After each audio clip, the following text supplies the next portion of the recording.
నా పేరు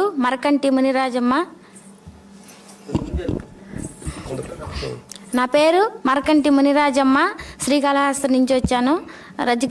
రజిక కుటుంబానికి సంబంధించిన అప్పజెల్లిని నేను. ఈ లోకేష్ గారు పాదయాత్ర వచ్చారు కాళహస్తికి. మేము ఉండేది రాజీవ్ నగర్ అనే కాలనీలో ఉన్నాము. అక్కడికి లోకేష్ గారు వస్తే నా బాధ ఇది అన్న అని చెప్పాను. సుధీర్ అన్నకి చెప్పాను. తర్వాత లోకేష్ నాయుడికి చెప్పాను. అమ్మ నీకేం పర్వాలేదు, మేము ఉన్నామన్నారు.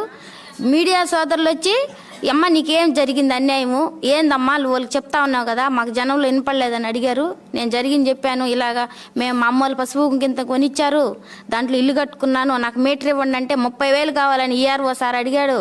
దానికోసం నేను 30,000 ఈను, నా పార్టీ గెలిచినప్పుడు నేను తెచ్చుకుంటానని వాళ్ళ ఆఫీస్లోనే చెప్పేసి వచ్చేసినాను. నేను అదే మాట చెప్పినాను. నేను అది జరిగిన మరుసనాడు మోహన్ నాయుడు అని ఒక ఆయనది మీటర్ వచ్చి 3 సంవత్సరాలు, ఇల్లు కట్టి 3 సంవత్సరాలు, బోర్ వేసి 3 సంవత్సరాలు అవుతున్నది.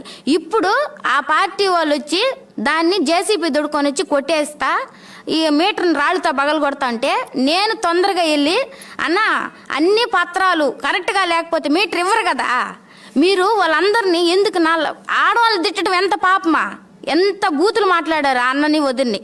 ఇట్లా మాట్లాడకూడదునా, ముందు మీటర్ ఎవరు ఇచ్చినారు కనుక్కోండి అంటే, ఏయ్ నువ్వు నా ఫ్లాట్ కార్డ్ వచ్చి మాట్లాడుతున్నావా, రేపు నేను చూడే నీ టిఫిన్ అంగడే అనేసి వెళ్ళిపోయారు.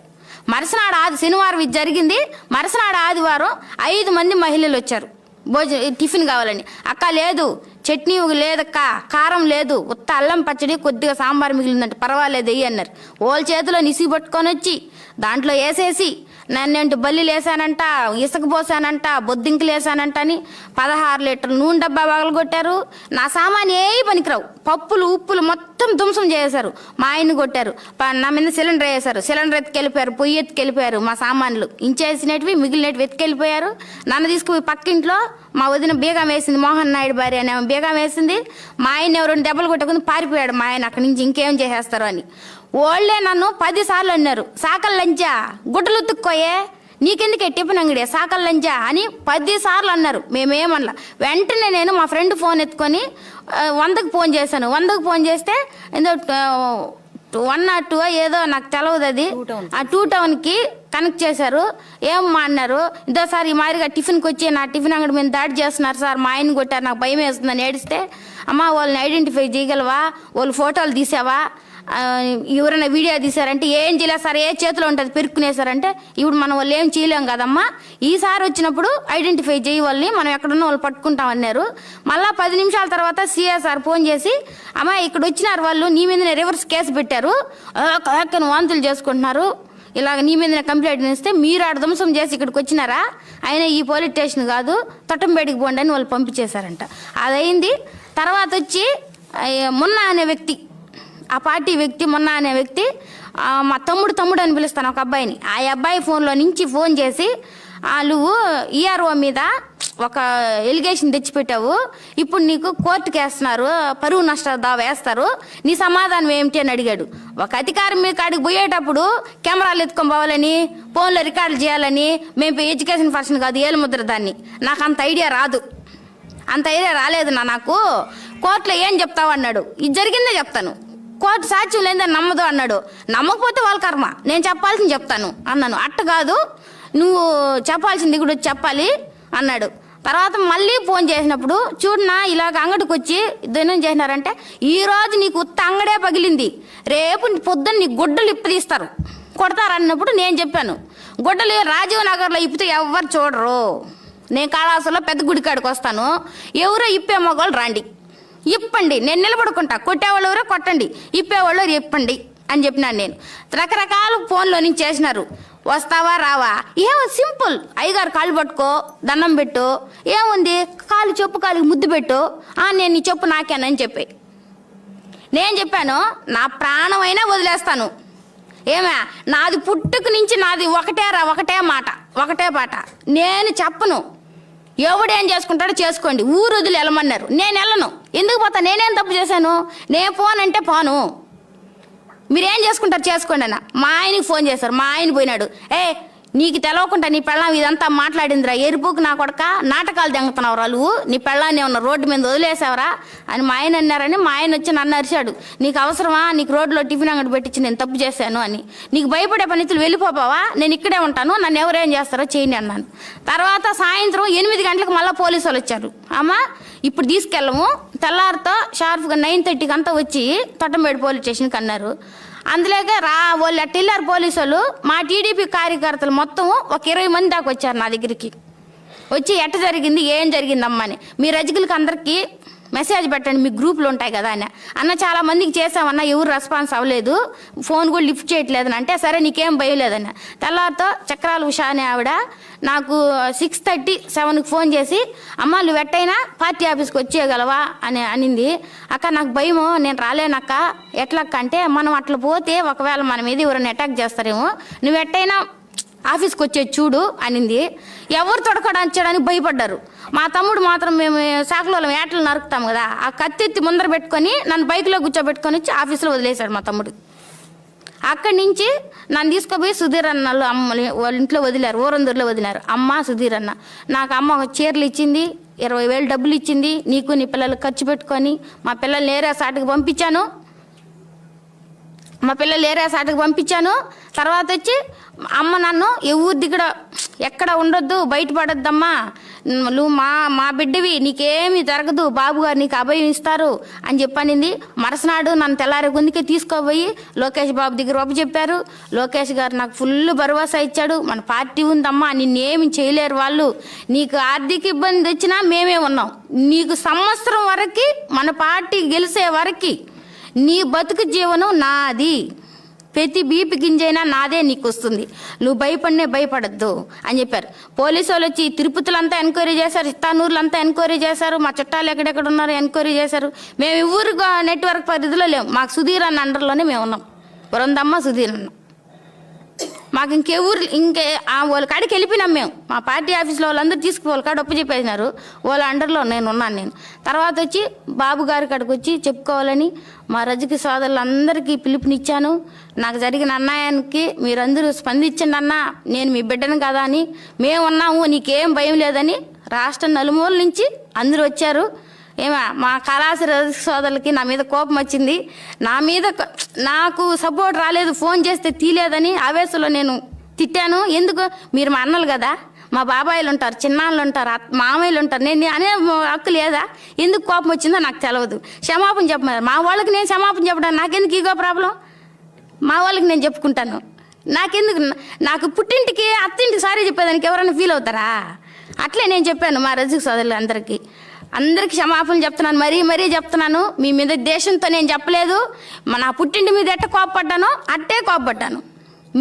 ఇప్పుడు మీకేమన్నా జరిగితే ఎక్కడున్నా నేను వస్తాను, నేను ఎవరికి భయపడను, చిన్నప్పటి నుంచి భయపడను. నా పుట్టినూరులో కూడా చూసుకోండి, నా పేరే మెంట్లమ్మి, నేను ఎవరు మాట ఎన్నో, నాకు మధ్యలో ఏదనిపిస్తే నేను అదే చేస్తాను.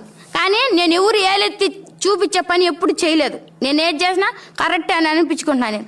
అదే విషయంగా మేము బాబు గారి దగ్గరికి వచ్చాము, మా బాధ విన్నపం చేసుకున్నాము. ఆయన అన్నాడు, నీకు ఆర్థికంగా కానీ నీ బతుకు జీవనంగా కానీ దేనికైనా నేనమ్మ సపోర్టు, నీకు భరోసా అంటాను అన్నాడు. ఎక్కడైనా సరే ఈ పార్టీ వాళ్ళకి, ఇప్పుడు రూలింగ్లో ఉండే పార్టీకి చెప్పేది, చంద్రబాబు అన్న, సుధీర్ అన్న పిలువు వచ్చి కాపాడతారు అన్నారు కదా, మీరు మాకు ఫోన్లు చేశా. చంద్రబాబు నాయుడే ఉన్నాడు, సుధీర్ అన్నే ఉన్నారు, ఇప్పుడు ఎవరో వచ్చావు, నేను అన్ని తేల్చుకొని కాళాసరికి వస్తున్నాను. మీరెవరో చేసేవాళ్ళు, నన్ను ఏమైనా చేసేవాళ్ళు ఉంటే రండి చేద్దరు. మా రజక సంఘాలు ఎక్కడెక్కడ ఉన్నాయో మొత్తం నా వెనకలు ఉంది, ఉద్యమం అయింది మాది. ఇప్పుడు కోట్లలో లక్షల్లో వస్తున్నారు మా వాళ్ళు, మీరేం చేస్తారో చేయండి. 25 లక్షల మంది ఉన్నాం మేము రజకులం, మీరేం చేస్తారో రాండి చేయండి. ఎవరైతే చీరెప్తాం, కోకిప్తాం, ఇంకోటి అన్నారు కదా, అవన్నీ చేసే మగవాడు, మీసం ఉన్నవాడు, నిజంగా అతికించుకుంటా మొలిచిన మీసం అయితే రాండి చేయండి, సరేనా? నాకు చదువు లేదు, నేను ఏదైనా తప్పు మాట్లాడుంటే మా రజక సోదరులందరూ క్షమించండి. నాకు ఏలు ముద్ర దాన్ని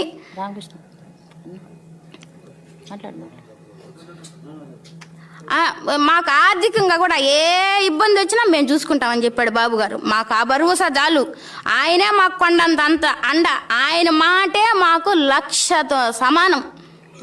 ఆయన మాటే. లోకేష్ గారు అయితే ఎంత బాగా మాట్లాడంటే ఒక్క పార్టీ వాడు ఇలాగ మాట్లాడి ఉండడం. ఇప్పుడు ఇంత ఎలిగేషన్ వస్తున్నారు కదా, అమ్మ నీకు జరిగిన అన్యాయం ఏంది, నా పార్టీని నువ్వు ఎందుకు నిందిస్తున్నావు, నీ ప్రాబ్లం ఏమి, ఇంతవరకు అడగలేదంటే ఓట్లకు వచ్చి చేతులు కాదమ్మా ఇవి కాళ్ళు అన్నారా లేదా? మీరా గడప గడప ప్రోగ్రామ్ అని పెట్టారు, వచ్చారు కదా, కోయేటి నుంచి పిల్లలు పంపించారు మీరు ఇచ్చిన